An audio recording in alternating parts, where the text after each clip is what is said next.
అందరికీ నమస్కారం. మా తాతగారు శతకశ్రీ ఉప్పులూరి లక్ష్మీనారాయణ గారు తెలుగు కళల వైశిష్ట్యాన్ని వివరిస్తూ చెప్పిన పద్యం మీకోసం.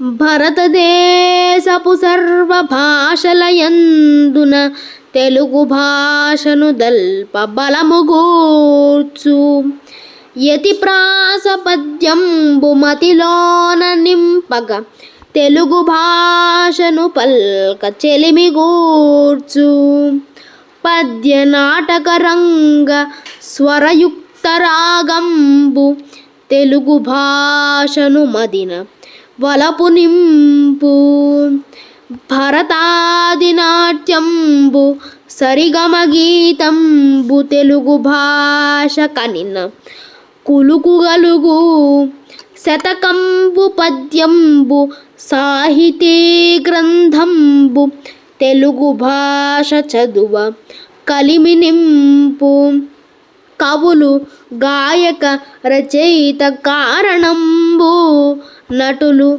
నాటక సంగీత అమర సేవ బహుళ ప్రవచన సద్గోష్ఠి భాగ్య నిరతి తెలుగు వెలుగును భువిలోన తేజరిల్లి. తెలుగు భాష భారత భాషలలో బలమైన భాష.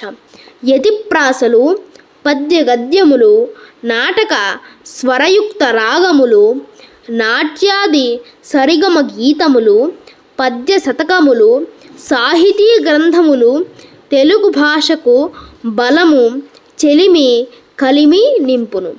కవులు, రచయితలు, గాయకులు, నటులు, ప్రవచనఘోష్ఠులు కారణమున తెలుగు కలకాలము భూమిపై తేజరిల్లును. ధన్యవాదాలు.